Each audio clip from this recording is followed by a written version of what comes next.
I'm having technical issues.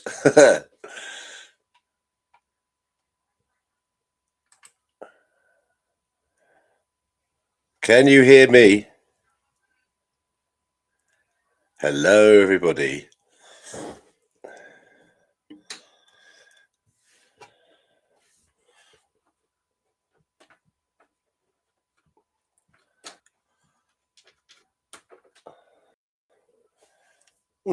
What's going on here then?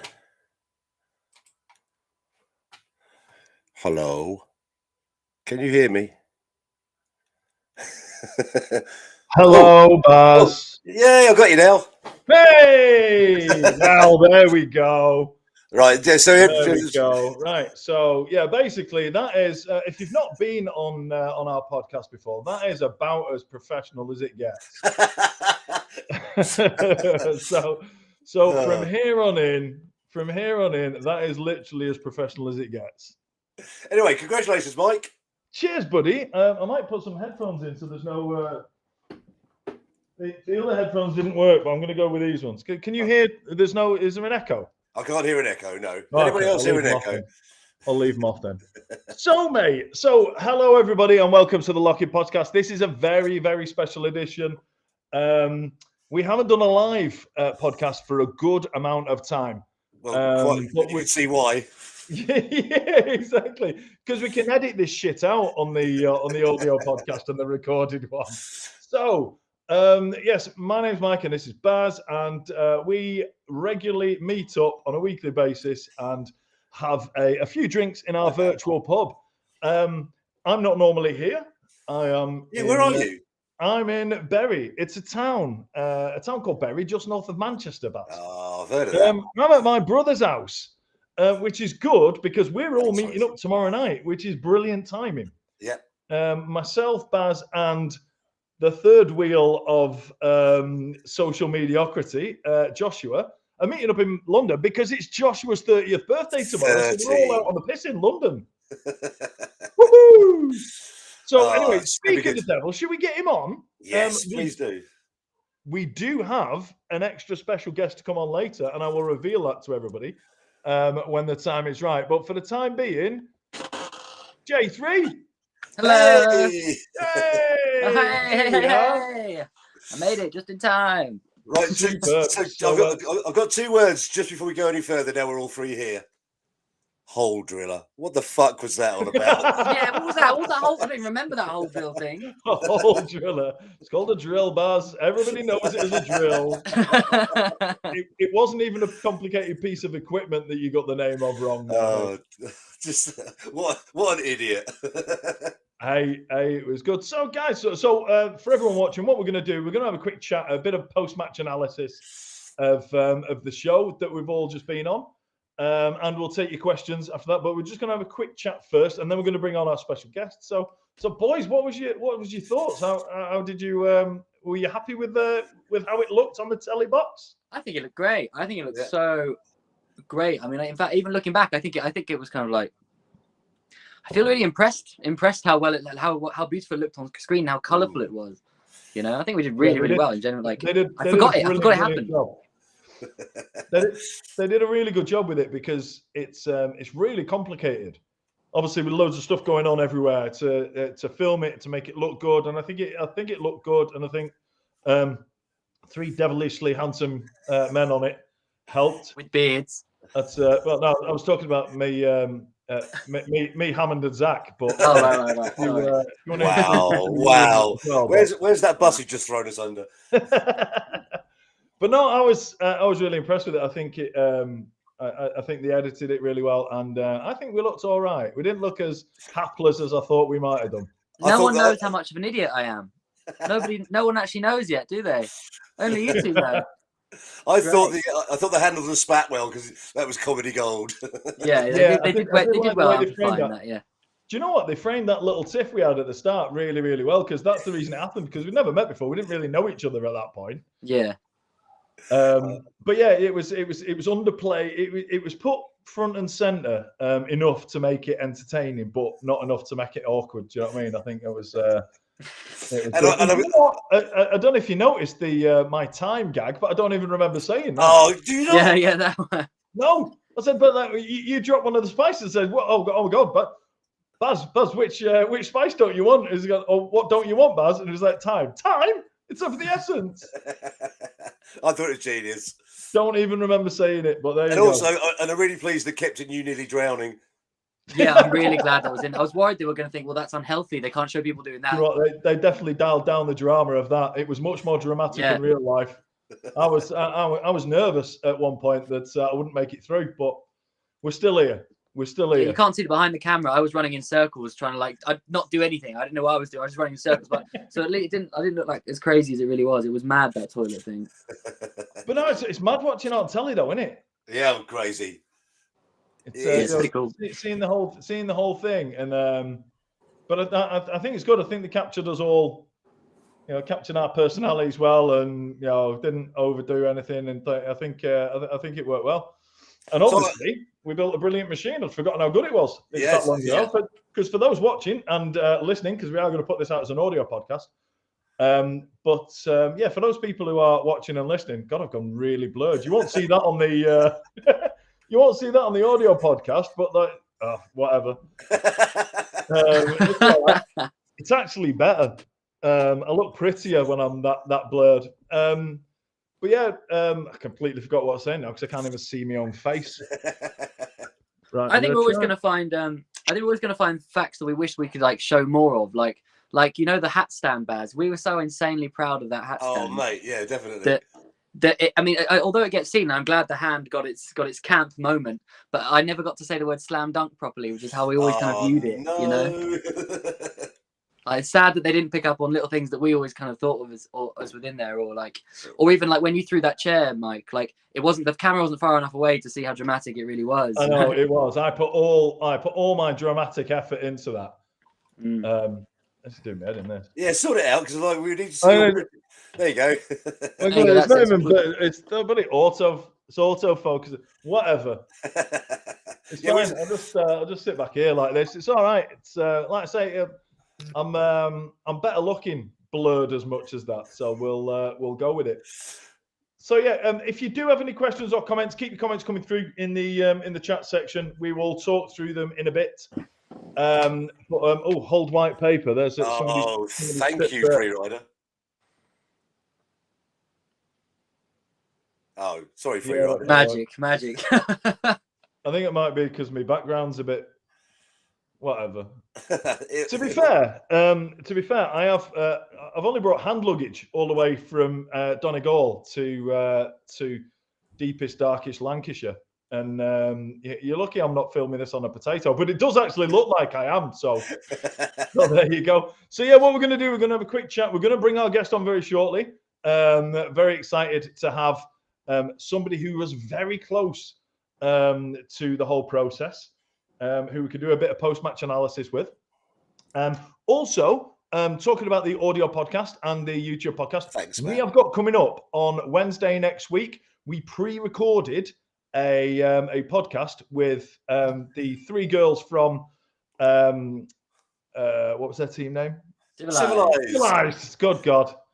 Yes. So Virtue, Cheyenne, and Esther from Civilized. So we've already got a podcast recorded with them, and we're going to broadcast that next week. So they looked beautiful. They came alive. They looked beautiful. I thought it was really good. I really enjoyed it. Obviously, it was good that we were on it, but I think they came across really well, really entertaining, really bubbly, really nice, and which is exactly how they are. They were that's who they are and how they were. It was really, really nice.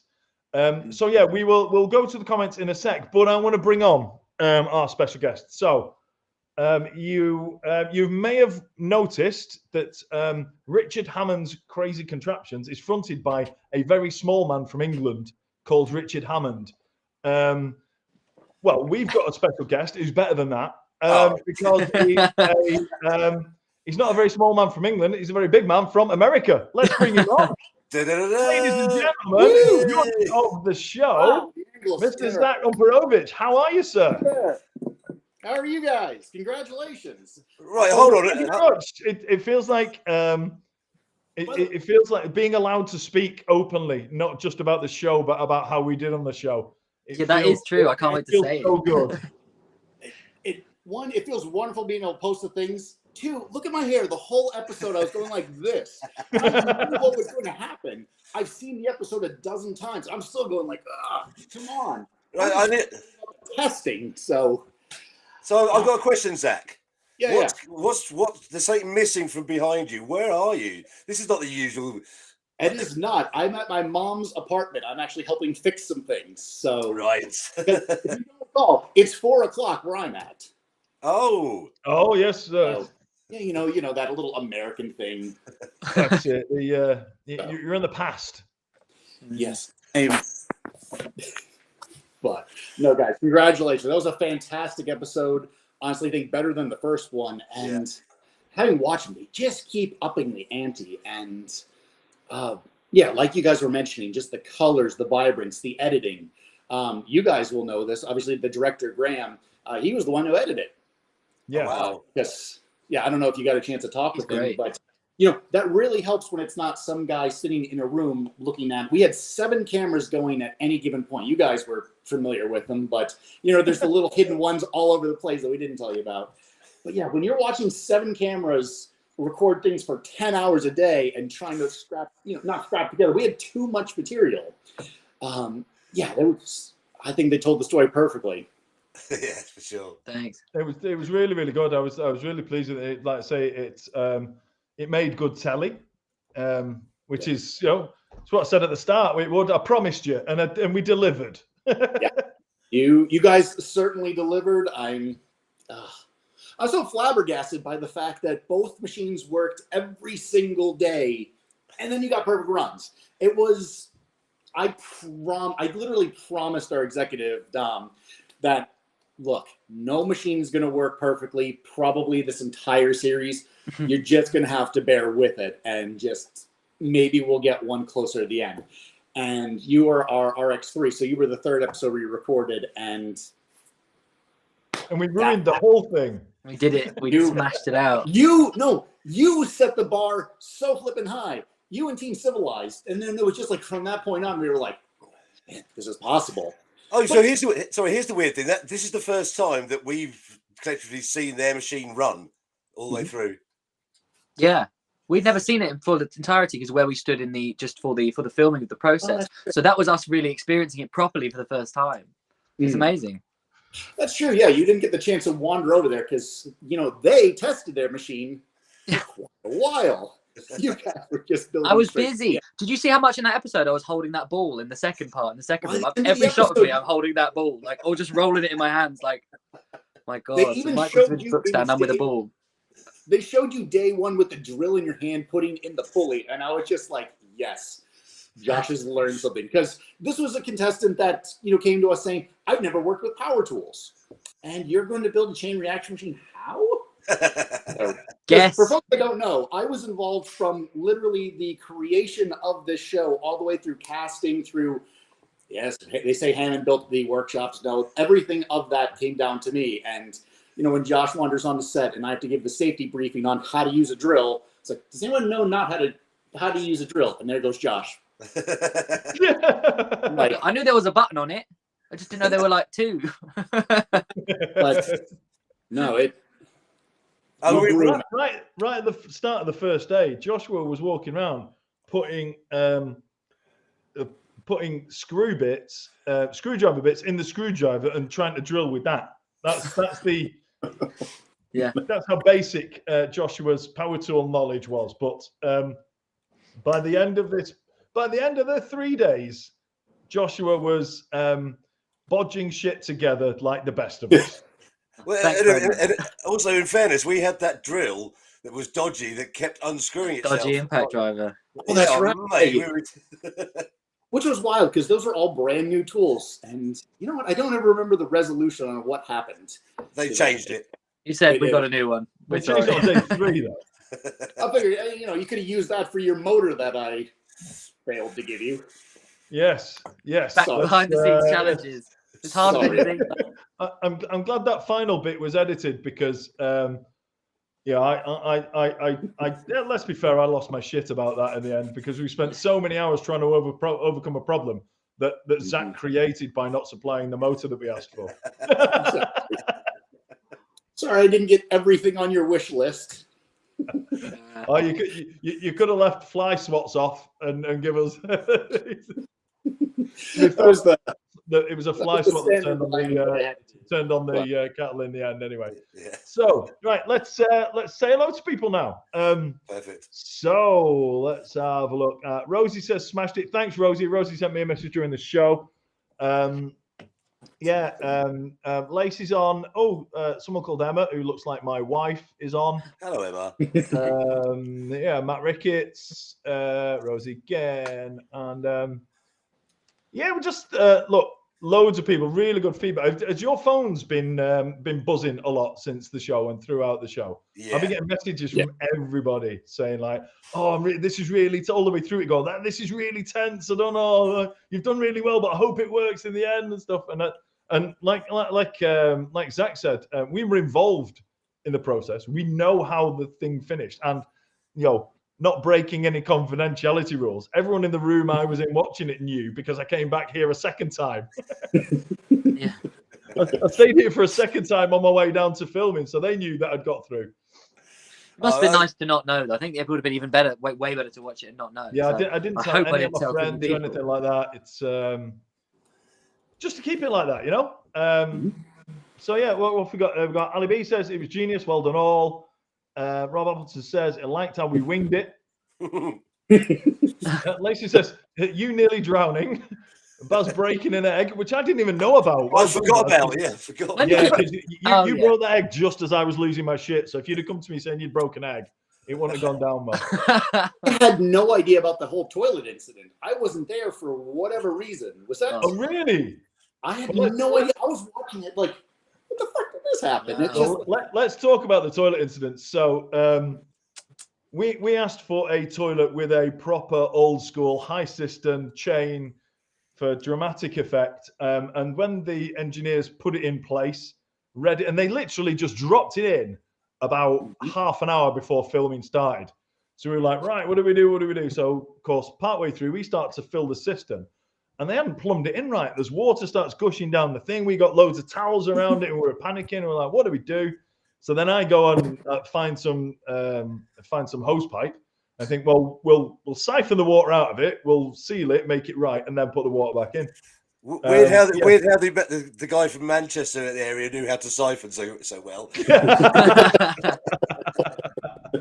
Yeah.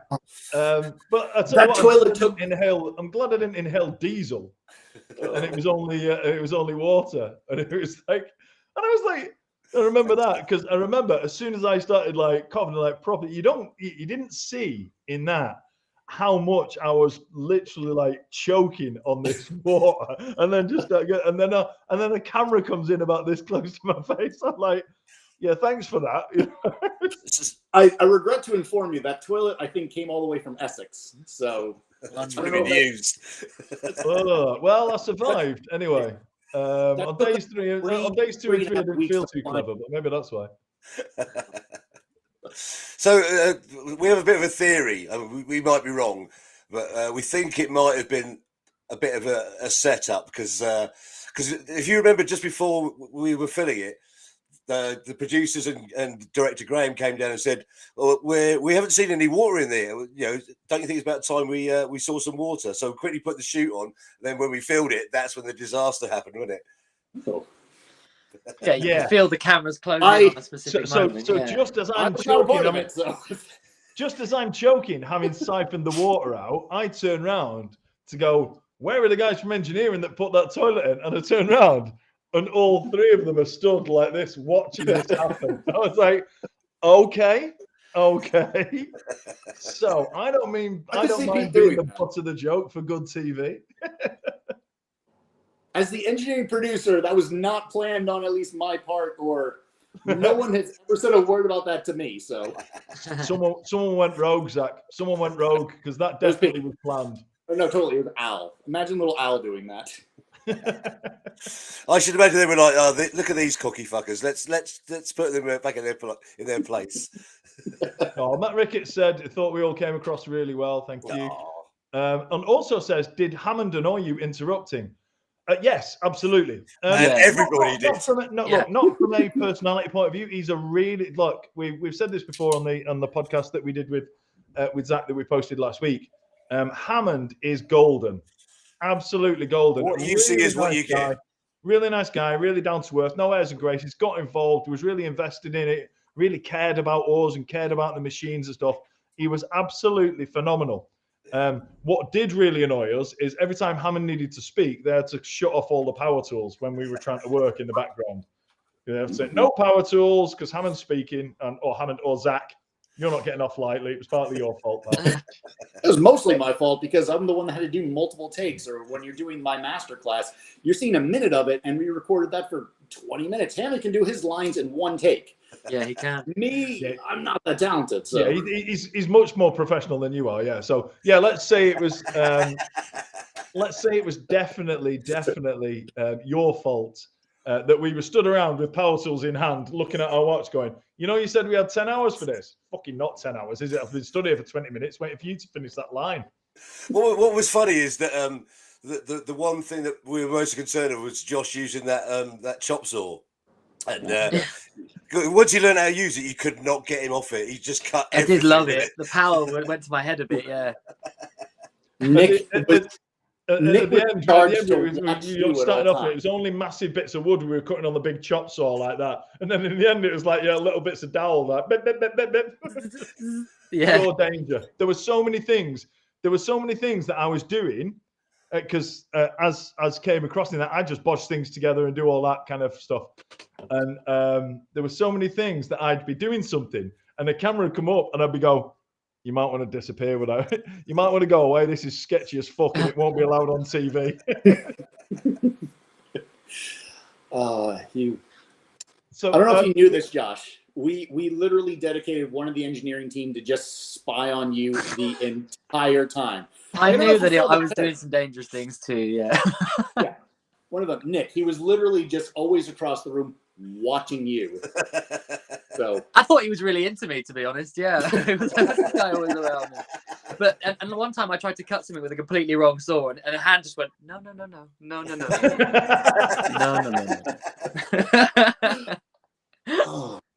Rosie said they seem lovely. That's when we were talking about Virtue Cheyenne and Esther. Oh yeah, and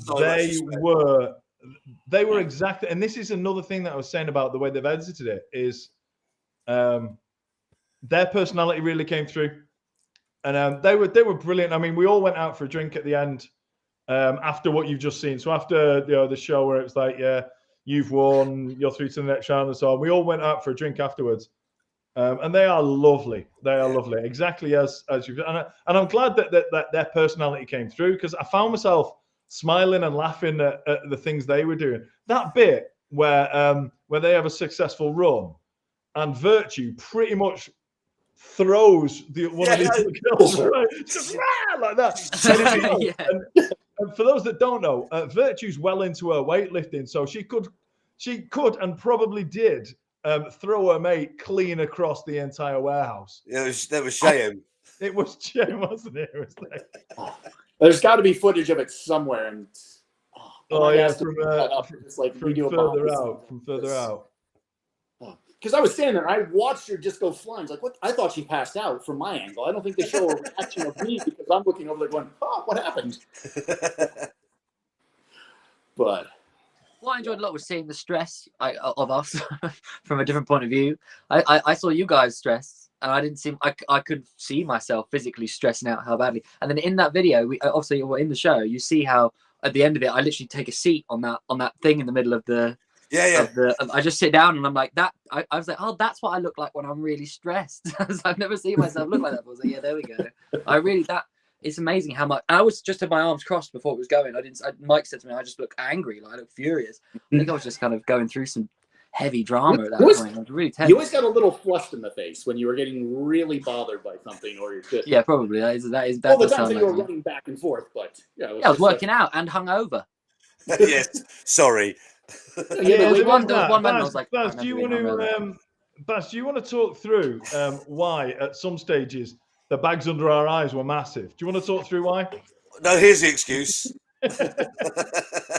So yeah, well, basically, what it was, what you obviously hear, like you've got 3 days to do it, you've got 10 hours to build, and all that kind of stuff. But we were picked up from the hotel about 7:30 in the morning, and we were dropped back at the hotel about 8:30, 9 o'clock at night. We'd grab whatever food we could, and then we'd all head to either Baz's or Joshua's room, and yeah, just have a skinful of rum and coke, which was good at the time because it helped relax us after the adrenaline of the day and helped us to sleep. But and we did plan, we did concoct mornings plans anyway. So, but you didn't share with me. Do mornings anyway, so you can imagine Joshua trying to do mornings with a head full of Baz measures. Yeah, he can do it. I can't. Oh, what was funny was in the mornings when we get the car in, like Josh would get in, put his jacket around his ears, and then just go to sleep. Yeah, which didn't help on the second show when the trip went from 25 minutes to 5 minutes. I was like, no. What do you mean we're closer to the set? No, I need to sleep. I forgot about you guys being in the farther hotel. That's right. Yes, it was. That was a welcome change for the semis. Yeah, for sure. Yeah, that was. So there was a few things that I didn't remember had happened, and I obviously don't remember when we were holding the towel rail up that actually came off and you caught it. I don't remember it either. That's why it's like it's a different version. I don't remember that specific moment at all, which is crazy. Just so much going on. It was done very well when they said, like, they don't need a big A-frame. It doesn't, because it's quite solid without it. And then you go like, the whole thing's wrong. Yeah, that is a good point. It's only because I was holding it up and walked off, thought you had hold of it. I didn't even know. I think that's what happened. That sounds like something that could happen. Yeah, absolutely. But that first room, you said that we just botched things together, but actually, really, the first room was the only one that we very much didn't. And you might see that going forward a little bit too. But that's because Baz really meticulously planned it and rescaled it. And you even said, Zach, during the show, that's one of your favourite rooms ever. Yeah, but I've changed my tax since then. Don't worry about that. Well, that's true, but that was a masterpiece. We have got a question in the chat section about that. Rob Appleton said, "Why did Baz's blueprints disappear after day one?" I know. In fairness, it still resembled the blueprints. We just had different things and stuff were mounted on. And, yeah, that's what it was. Mm-hmm. Yeah, so a little behind the scenes there is the teams get the task. Everybody got them exactly 3 weeks in advance. From that point, they were able to give me a shopping list, things that I could, add into the workshop amongst all the other bits. But you really just, until you stepped on set, you didn't really understand the scale. And yeah, just there's an immense amount of planning that just gets immediately thrown out the window when you arrive on set, and the panic sets in. So yeah, I had to look through all of those blueprints. Every room had some idea. Every team had some idea of what they wanted to do. And is that going to be golf balls, Mike? Was it going to be golf balls in the third room? Was that next? Yeah, as in like bing, bing, bing. We cancelled it like that. Yeah, you had the that's right. We were going to do that. That's great. We were going to do golf balls off pans. We were going to set pans about and have golf balls ping, ping, ping on that, and then that was one of those things that we planned, and then pretty shortly afterwards, we're just like, this is not as. We gave it a 15-minute start in the morning. Give it a go. That's what we did. Yeah. We were just so proud of those nets because those nets look great. And I'm so glad that, because obviously, Zach, you say in the show that it's one of your favorite tricks, but you haven't used one of those nets before. And I love that Richard calls them Josh's nets. So I can't wait for you to see those nets appear in your next work specifically, really, Zach. I mean, how dare you? I'm also hoping if anybody does collapsing shelves again, they continue to be referred as Mike shelves. Yes. I want it to be like, I want that to be like my legacy. Mike if we do season 2, then yeah, the very standout steps that you guys came up with, I think I can make reference to that because nice little homage. Also, I take umbrage with the narrative which said Josh is helping Baz on the bookcase. Actually, it was completely the opposite way around because I was helping you, wasn't I? Yeah, it did start like that. Yeah, but there's a point where we were working about the same level, and then there's a point where you went, "Well, I'll just whack that there then," and then walked away. So yeah, it was originally, but yes, I think it's because I had the nets. We've got here's a chance for you to show off, Zach. We've got somebody who says, "What does Vic?" I think they mean Zach. Yeah. What do you think of the OK Go videos that have chain reactions? So what do you think of those, Zach? Well, considering they helped design them, I kind of like them. So, I'm not. You're welcome, Zach. Yeah, thank you for the nice little shout out there. No, I absolutely love them because I was a part of design. I'm a part of Sin Labs who helped design both the OK Go, the Hearthstone, ESPN, Red Bull, Target, just all of those. Whether I was involved in the design of them or the physical build of them, I'm not just the world leading authority. That's not just a TV title. I really am. I've been doing this since I was 3 years old, and everything about my life revolves around chain reaction Rube Goldberg machines. And even this whole show came about by some guy ringing me on the phone, having watched my YouTube channel, and saying, "We want to make a show about what you do for a living." And 2 years later, here I am chatting with you guys. So.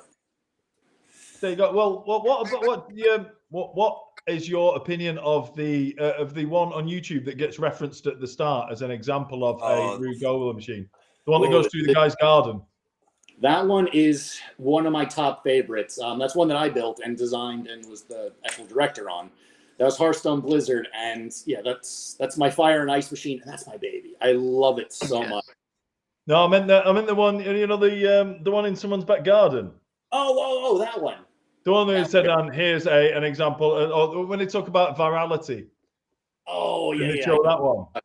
I like that one. It's a good example of really just everyday objects using your everyday space, because the fact that he's using the roof, he's using the trellis, he's using all of those different elements. I think it was a really good one to pick. I didn't pick that one. That's not mine, but I like the thing I like about that is there was a lot. What I like is I like a lot of stuff where if it knocks something over and then it comes back or it goes back again using the same thing. I think they're quite impressive whenever that does. Yeah. See, I liked it. I think from my angle, just having done this so long, I love the fact that they used a drone in order to film it. So it was actually a lot smoother. They can get those height changes, elevations. They can do things, capture things that I normally can't do. So the first time I saw it, I actually made a little note of let's incorporate that into one of our machines. Just figure out how to do those. But actually, while we're on the subject, let's talk about the fire and ice one, because I've watched that a few times since, and I like the fact those burning bouncing balls actually set fire to the trampolines. That was very much on purpose. So I have a video online on YouTube about just me testing the different materials, because I wanted something that would it was actually a big dog ball that I filled with sand, and it needed to be something that could catch on fire but not be too hot that it burns on the trampolines as it goes along. But we wanted the trampolines to catch on fire. I was like, this is a tall order from our client. And so we actually was able to get a hold of, it's called Back to the Future Jelly. There's a more technical name to it, but you remember those movies and how those tires are on fire? Yeah. It's actually this gel that burns at only 100 degrees Fahrenheit. And it gives it that illusion. So before each run, we kind of smear a little bit on it, because 1 ounce was like $2,000. It was a lot, but we would smear it just in the place that we knew it would catch fire. And so as it would go, it catch those trampolines on fire. The ball was soaked in ethanol, and that's what kept it aflame as it goes through. There's no special effects in that machine at all. Wow. Yeah, wow. A lot of planning. Rob Appleton asks, that's the question of you, Zach, but I can answer the question. Is that how did you come across Mike, Baz, and Joshua for the show? Well, or Joshua, do you want to tell the folks at home how we ended up together as a team on the show? Well, I was sort of lucky enough to be asked, "Do you want to do this thing?" Because I'm a bit crazy, and they think that I didn't really realize how DIY this show was at the point. And I was like, going to get my family, like my sister or my brother-in-law, or something, to kind of just help sort this out for me. And then I kind of panicked, as I thought, I think they're going to let me on this show but I don't think I'm going to be able to handle this at all. So I realized, hang on a minute, I've just met these two mad people online during lockdown. I've only ever spoken to them on TikTok doing quizzes and all sorts of things. And then I text them both being like, are you good with tools or have any idea what's going on? And both of it. Go on, you go. Oh, so what was great is from Mike. I had a tentative. Well, I do have a degree in engineering, but I'm awful. And then I got from Baz being like, well, I basically work with tools, but I don't know what I'm doing. That's absolutely not true. Both of them knew what they were doing, of course. And the moment I got that reply, I was like, let's do this. And I felt it happen. I knew it was going to happen for us. So we ended up in an Airbnb. And you listed every one of those things like you just said. It's just like engineering, but I don't use it. Tools, but I know what I'm doing. I don't know any tools.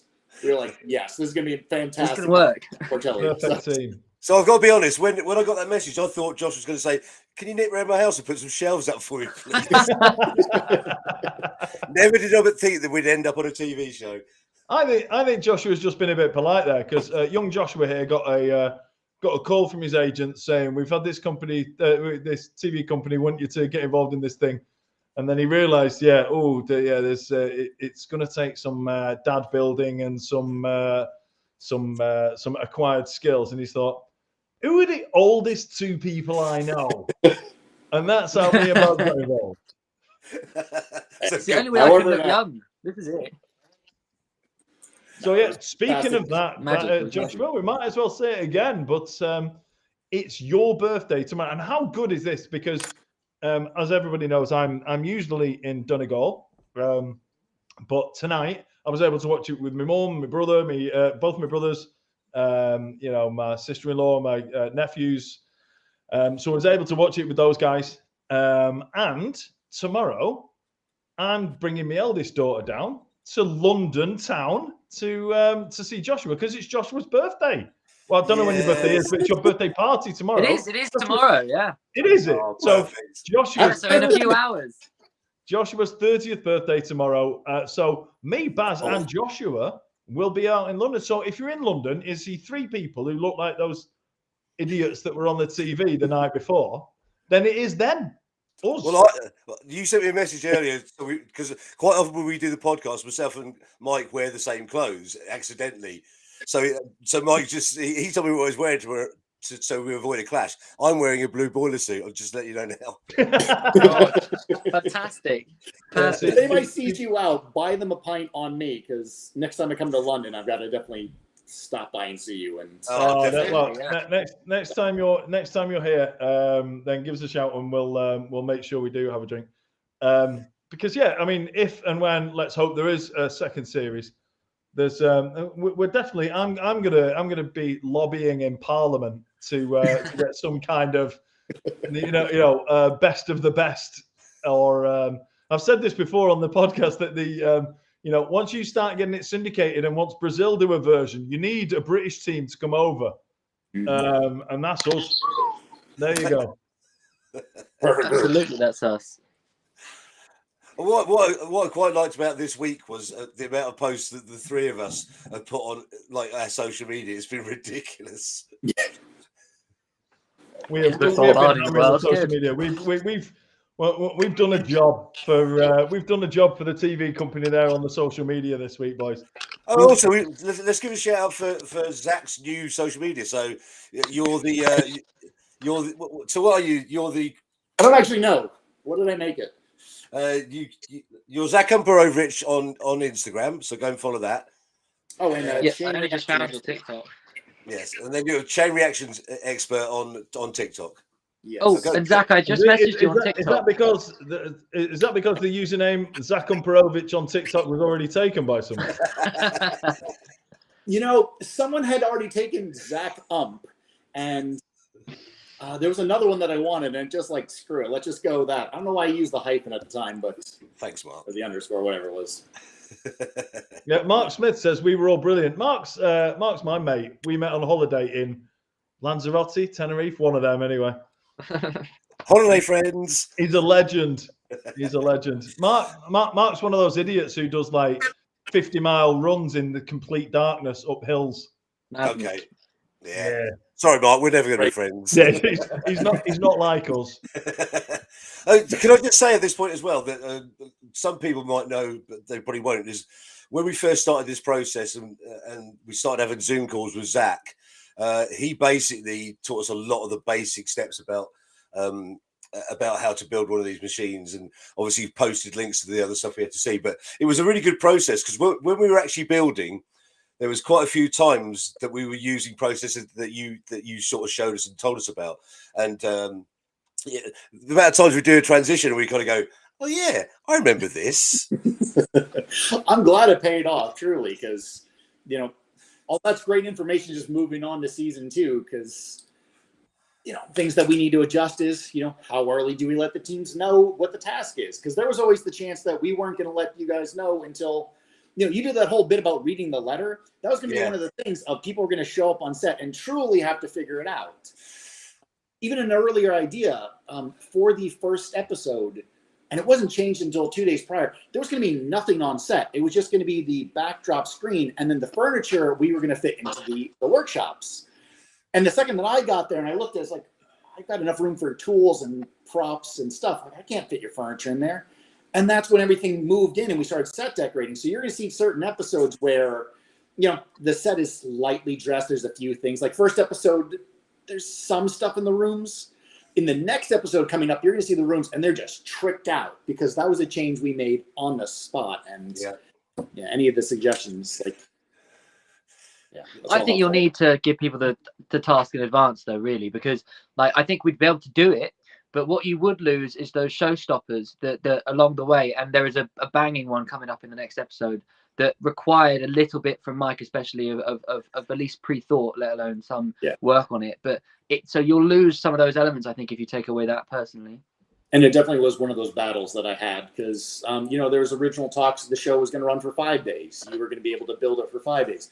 Then that got cut down to 4 days. And then they came to me and said, is it possible to do this in 2? And I was like, no.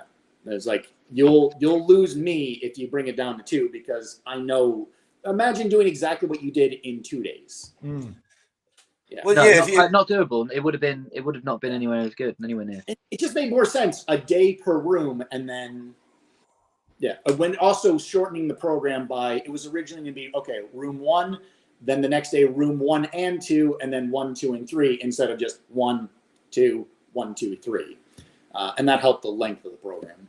I still think there should have been 4. I think that it should be 4, and I think that you should go, okay, your machine's pretty much done. Now go change this, whack this in, whack that in, maybe, or so that it gives us the illusion of an extra day. Because I also think the step count would really kind of lift in that when you could add intricacies in places where you realize, oh, there's a weakness there. I think it could have 4 days, and the quality of the show would be improved by having more intricacy, basically. Even though I know there is a lot there anyway.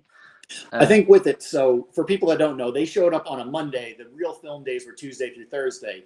Monday morning is kind of where we give them the engineering briefing, to walk around the set. They get to see what materials they have, no building.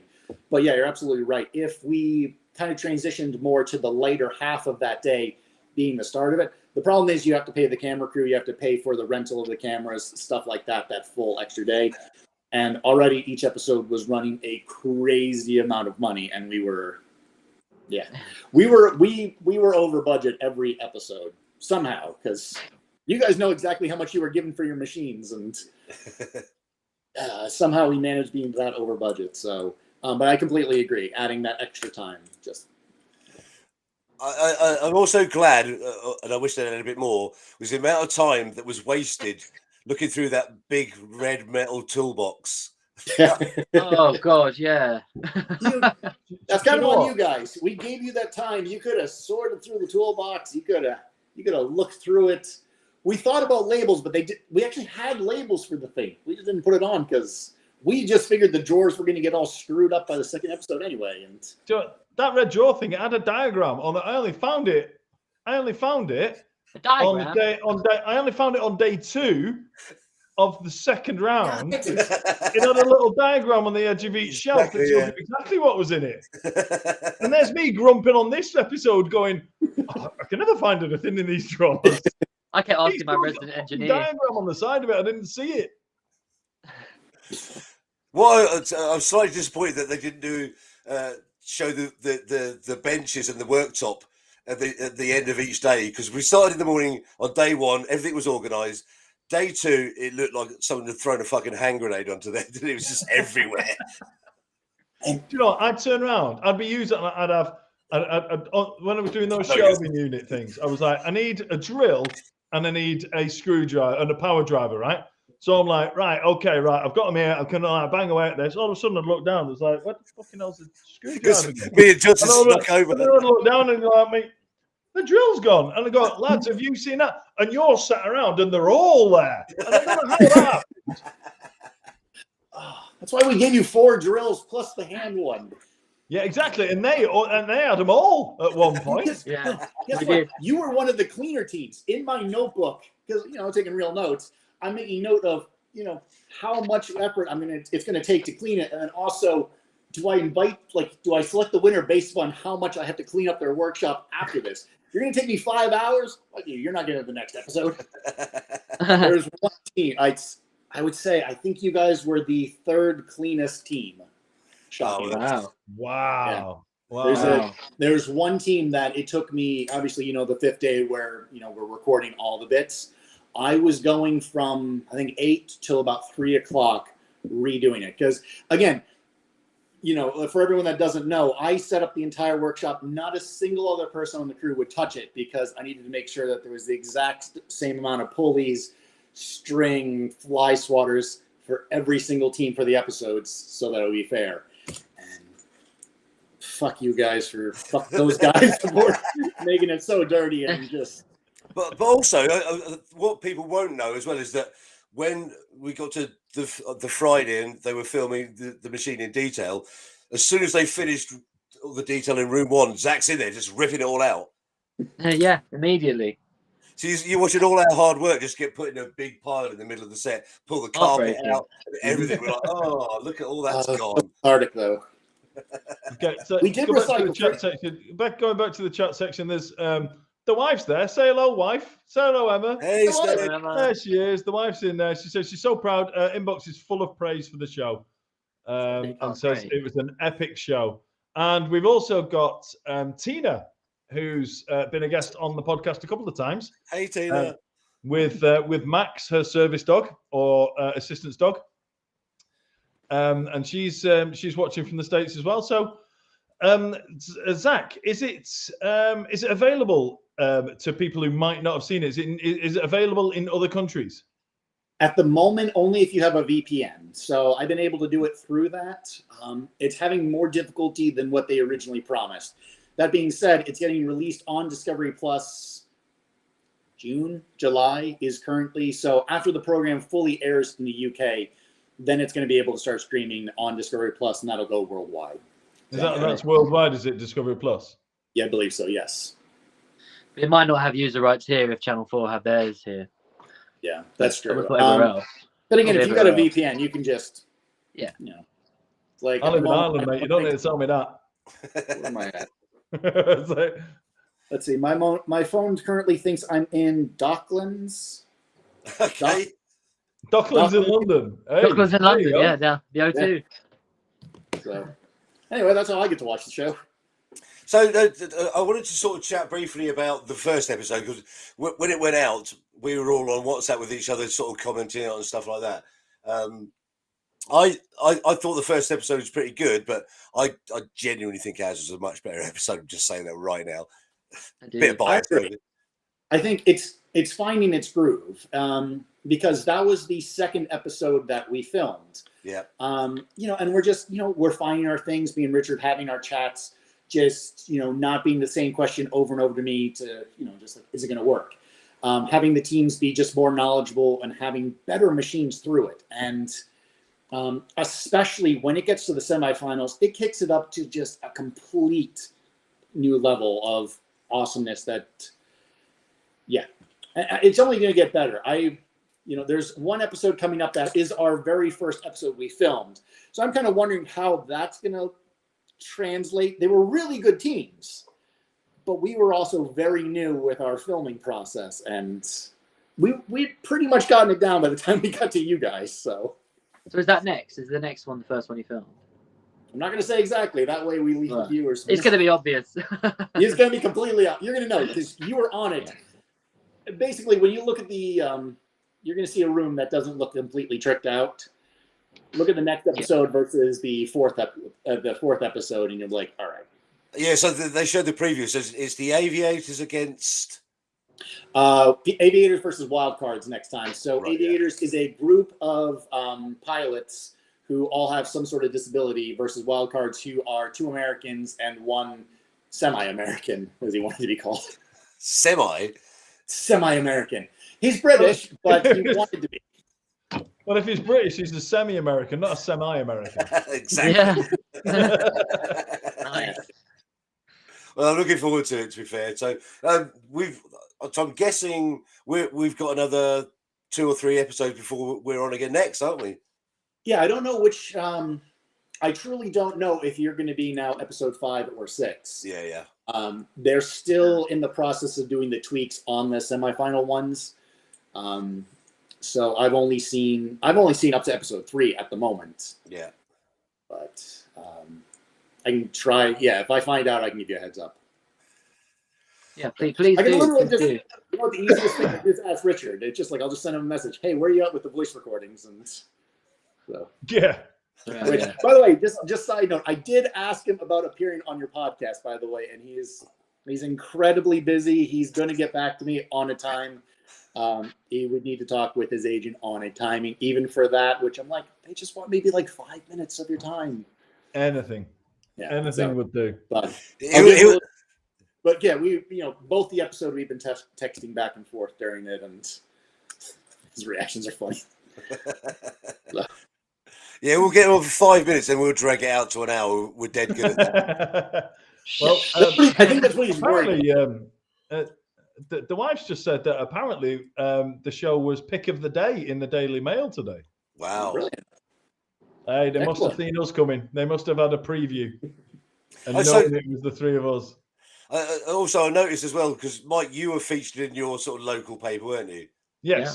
Yeah. Were you cut out of that photo as well? And him. It's the cut out. We'll come back to that in a sec, Zach. Yeah. But I was featured on Donegal Daily on the website Donegal Daily.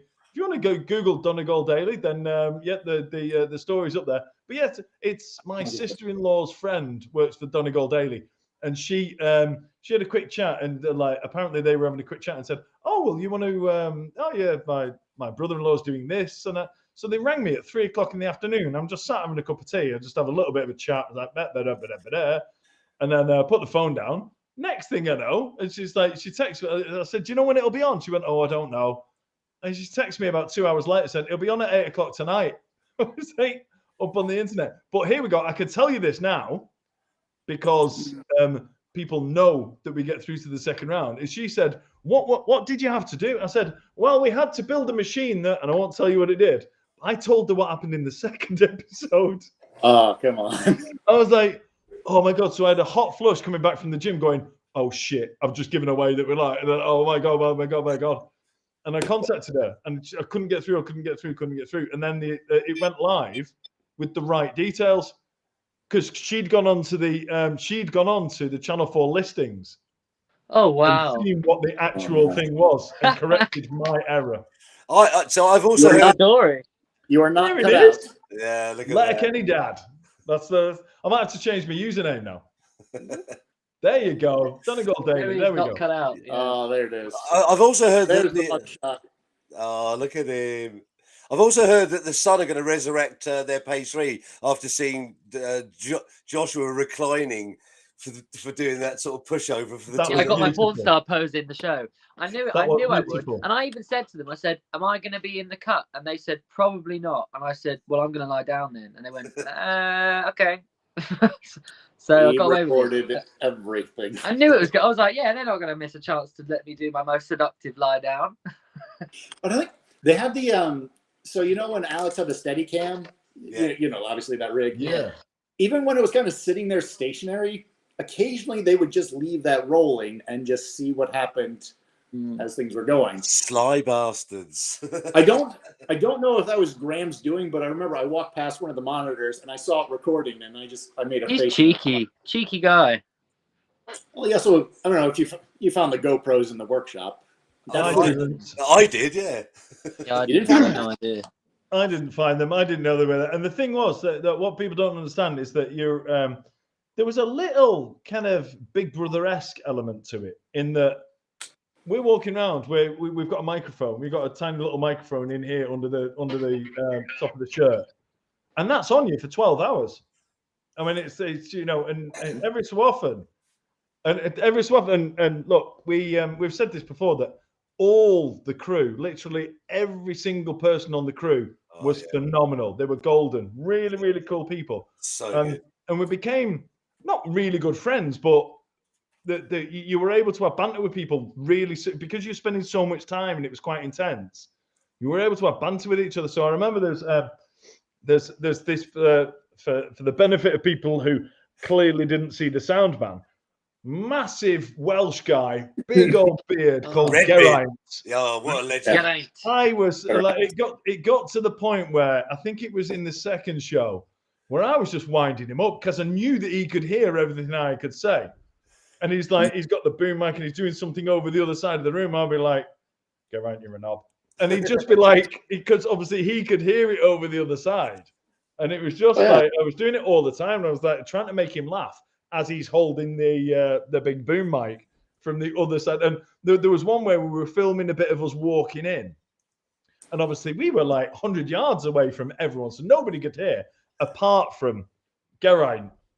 And I was like, Geraint, can you hear us from over there? And he was going like that 100 yards away. And then I can't even say on the podcast, even though we've clicked the button that says it's explicit, I can't even say what I said after that, which left me in quite a lot of hysterics. So there you go. That was, I think it was after you. Well, Richard and I had done it, but that became our pastime. Like, we were waiting for the cameras to get set up for the masterclass, especially whenever it was either that or judging. Most of the time, it was just seeing who could we make laugh first. Geraint, or I can never get his goddamn name right. Geraint? Geraint. Getting him or the other soundman, Ollie, seeing which one we could make laugh first, because it was at that time that they had tuned into both of us, and we were just whispering things and just like, all right, whoever pops up first has to buy the first pint tonight. And but here's the other thing: is what a lot of people won't know is that there were two dedicated teams of cameramen and sound people for each of the teams, and quite often we wouldn't even know who the other guys were. There'd be, they'd all, we get there in the morning, there'd be other people in there, and we would like, oh, who are they? Because genuinely, you didn't have time to look across the other side and see who was working on that set. Yeah, and here's a bit of a excuse me. Here's a bit of a behind the scenes thing as well. Is that when you see us answering a question to camera, quite often that's been asked by Geraint, the sound man, just because he's nosy. Oh, who's it? Oh yeah, he was being full on producer. It was like they started doing like, fuck it, let him. That's fantastic. He was brilliant. He was actually very good. Yeah, very what you're doing there and things like that. And he would be like, he'd ask us questions, and some of the stuff that was the answers to his questions made it through to the final show. So you mentioned the crew being phenomenal, and it truly was, because almost everyone who signed up for the project knew about Chain Reactions in some capacity, had always had some sort of love or passion behind it. And, it really translated because everyone wanted to be there. There wasn't really anybody that just like, we're here because we're getting a paycheck. Nat Bolin, our DP, he had one of my machines saved on his computer. He had the Honda Cog. He had it as his background of his computer. And the second he got the call about it, he's like, yes, I'll do it. I don't care. Just get me on this program. And after talking with the crew for so long, that was the case along so many people, because one, there's never been a Chain Reaction show ever really like this. But yeah, they were all really good people. And I feel like I was going to say more to that, and I did one of those Michael Scotts. My brain is just... I have this really horrible feeling as well that, like, as hopefully it gets commissioned and it goes on for more series, I feel it's going to end up being like X Factor, where in 20 years' time there'll be some kid saying, "Yeah, I grew up watching those 3 social media idiots do it. I thought I could do better than that," and they'll come out with the most amazing machine. I actually think you will. If you have a series 2, actually, assuming you do have a series 2, I think you'll get a whole bunch of people who go, "Why didn't we do this?" Because they wouldn't have necessarily known about it. Because there is a whole bunch of people like that. And as we found out when we were kind of finding them on TikTok and finding other people, we weren't necessarily the first port of call. There are other people that do that automatically. Do you know? Sorry, go on. We had a good casting pool, so we were able to, we weren't desperate by any means, but for a show this size, for this, they mentioned a list of X amount of people, and we were far below that. I still had a lot of ones that came through to me for me to actually judge them and say, yeah, I think this team's going to be good, or I'm worried about this guy, et cetera, et cetera. But yeah, just once people go out and if they see the show, they're going to apply to it, and we're just going to have a great crop. And it just means that the machines that show up on further seasons have to be at like semifinal level from the get-go. Yeah, sure. So it puts pressure on future teams. And like I said, your machine for for this episode really kind of sets a good standard for the other machines going forward. Truly, I mean that. I think that's something that now, if it does go to a second season, then people have seen what it is, and they've got an advantage, and they see how the show works. They can get ideas and things like that. Whereas, I mean, the three of us, I personally didn't even know, I'd never even heard the phrase Rube Goldberg before. So that was one of those things. It was just that we're going from like a standing start, and look, I like I say, putting bodging things together is not a problem to me. I've been doing it all my life, fixing stuff with whatever I've got lying around. So that was kind of the skills I brought to it. But in terms of just designing the whole thing and thinking of if we were to do the whole thing again, we'd be a step above. Just like everyone who's watching it would be a step above. That boot camp lecture series, I'm going to completely change that if we do season 2. And for everybody watching, we don't have confirmation of season 2. I personally packed everything into 3 semi-trucks, and we stored it away into storage. Yeah. That's a big investment for the production company, so that's kind of a really good sign. But even me as co-host of this thing, I still don't know if we're going on to season 2. So please share it around with anybody you can and really just promote the hell out of it. IMDb, even if you give it a great rating on there, the commissioners, they look at it. And I get our first report of ratings sometime this week. One of the execs is going to send. So there you go, everybody. If you're watching this, if you're listening to this, whether you're watching it live now or you're listening to it when it goes out as an audio podcast, look, you basically heard a big American guy begging you to go on IMDb and give it a good rating. So, hey, come on. You don't want to make this big guy cry, do you? Please. I'll say this in the next episode, I do shed a minor tear. Oh, nice. Well, very minor tear of my own fault, but there you go. That's a good thing to look forward to. Can I just? I've got one. I got a message tonight, and it kind of epitomised how good fun the show was. I've got a really good friend who sent me a message saying, "I've just watched the show, really cheered my mum up." But she basically said it's a bit sad that my dad died on his 99th birthday this week, and you've really cheered us up. So I think our episode was means a lot to somebody as well, which is great. So yeah. Oh mate, yeah, that's made me feel all warm inside. Well, yeah, I think it's good TV, it's good family fun, and it's entertaining as well. So I think it's just brilliant. I'll pass that note along seriously to the. We still, even after all these months, have a group chat with most of the blokes who filmed it and produced it. Yeah.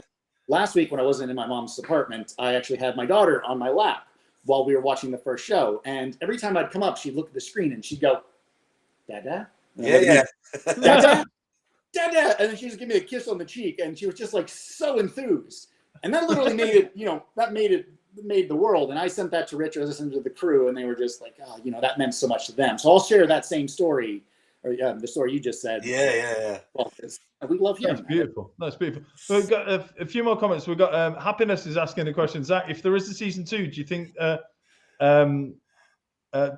adding anything to the show? Yeah, sure. So different rooms for certain. We came up with like the landing, that middle room, as kind of like the transition, so they didn't really have to make it look like you're going from floor to floor. That's one thing I want to scrap and redo it with different rooms. So maybe there's a greenhouse, maybe there's a gym, maybe there's a nursery, things like that. If anybody has suggestions of rooms they want to see, feel free to throw them out there.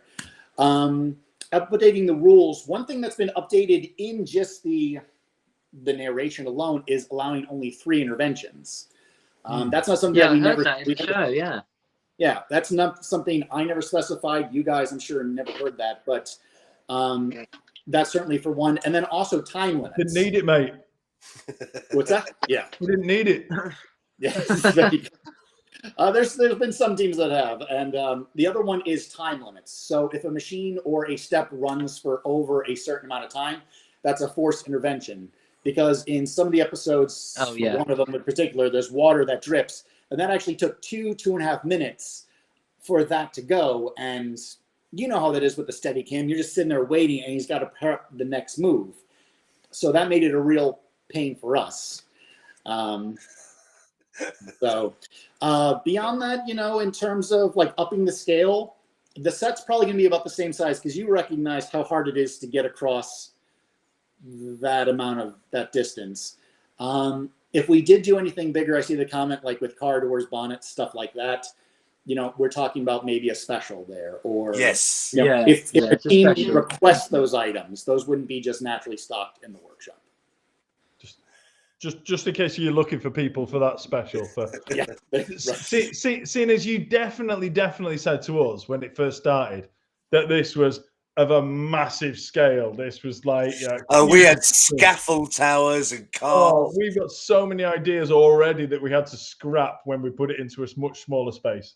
This is what I was telling you. You had like 5 days to build this, and we were like 30 meters. And then, you saw how massive our set was, and that was 15 meters each side. Could you imagine anything bigger, just trying to run around, anything like that? It was just... Not if you're doing everyday objects. Yeah, it is about that scale of kind of scrap heap or giant rather than that. So I think that is almost the...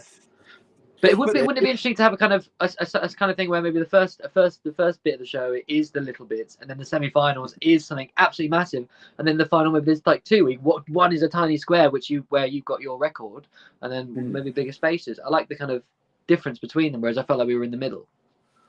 Well, and also sort of Zach, as part of the learning how to do this, you would give us homework, and obviously me and Joshua would turn up and go, "Oh, I've been so busy this week. I didn't have time to do anything." So we're sketching stuff whilst we're talking to you on Zoom. But the other one, you sent us a reference of your fire and ice, so we thought, "Oh, it's going to be enormous." We had trebuchets, we had all sorts of fucking things going on with our machine as Wednesdays, didn't we? Yeah. We'll have a lot better references for the next season. But well, at least it was interesting to be part of that setup, in the future, at least we can say, oh, in our day, we didn't have all this prep stuff. Right? Like, if you see a full-blown car in the workshop next time, just like, one, you can tell that we got a way bigger budget, and 2, shit's about to get real. We'd like to rip up a Lamborghini, please, and do it inside the Lamborghini. Your competitors, the Team Civilized, had requested that they bring in... it was either a 3D printer or it was a plasma cutting table. Wow. That was one of the things they originally wanted to incorporate. Wow. 3D printer. Well, there's 18 hours that you couldn't have filmed. Anyway. There's a few interventions. Just building something on a 3D printer. And when it gets to the top, it trips something. It was one of those things because, you guys knew you had to send me your shopping list. And I would sit there and go through everybody's item one by one and go, yes, no, yes, no. That was one of the ones I got to know. Yeah, that's us asking for pool balls. Which are already there, yeah. I'm sure I told you guys this at the time. I'm sure people enjoy this. When we were just starting off, we didn't know what our time slot was. We didn't know if this was going to be more adult themed, more kid friendly, more anything like that. And one of the teams had come up with one of those. Yeah, you guys know it. It's one of those suction cup dildos that have a motor in it. And so that literally, as it falls, it would then stick, and then it would start flopping around, and then eventually hit the next step. And I sat there for a minute and really considered it, and I was like, "There's no way I'm gonna pitch this to our commissioner." And they were like, "No, you're pre-watershed, but that's fucking funny." And also, I think it's worth noting that when you first gave us like tasks to do to come up with a machine, our first machine started with a toilet. So that's not an accident. Yeah. Okay. Fine. So because of it, obviously you guys were designing the machines while we were still figuring out this little bit, everything like that. But those are the sort of things where if I knew a team had already had a good design that would fit in a certain episode. Like from the get-go, when I had the idea for this task, I had already fit you guys through it, and then you came up with the idea, and I was like, that was just nail in the coffin of you guys are on this episode. So. Right. And honestly, I think it was in the bathroom at one point, and then I was able to convince them, because the original idea was open the door and accept a parcel whilst being on the toilet, because that'd just be funny across the house. Oh, of course it was, yeah. That's when we just we nixed the idea of having doors or going to the outdoors. Anything kind of like that. So that's why it became Turn on the Kettle. Which I loved. I loved Turn on the Kettle. That was a good one. The next one's even better, though. The next one's better. The next task is even better, I think. Yes. Absolutely. Look, I'm really looking forward to it. So I'm looking forward to watching next week as well, because I enjoyed watching the first week. Clearly enjoyed this week more because it had us on it. Yeah. But apart from that, anyway, we've run out of time, and the reason we've run out of time is because I've got to get to bed because I'm going to London tomorrow. I've got to go up early and get on a bus to go to London tomorrow. So, anyway, thanks, Zach. Look, Zach, thank you so much for joining us again. So, ladies and gentlemen, even if you're watching live in front of your own laptop, give Mr. Zach Umperovich a little round of applause for being here. Thank you very much, Zach. Thanks, Josh. Round of applause to you guys. Look, we'll do this. We'll do this again. Oh, Rosie said, "Happy birthday for tomorrow, Joshua." Thank you very much. You're seeing a man in his 20s for the last time. I've chosen my last. Follow us on social media. I'm sure you'll see a lot. If you follow us on social media, I'm sure you'll see a lot about Joshua's party tomorrow. So. Never know. I'm sure Instagram stories will cover it. I'm doing a 4-hour live at your party. So, guys, thanks again, Zach. Thanks, Joshua. Thanks, Baz. Thank you, guys. I'll see you two boys tomorrow in London town. Yay. Thanks, everyone, for being on. See you again. Bye-bye.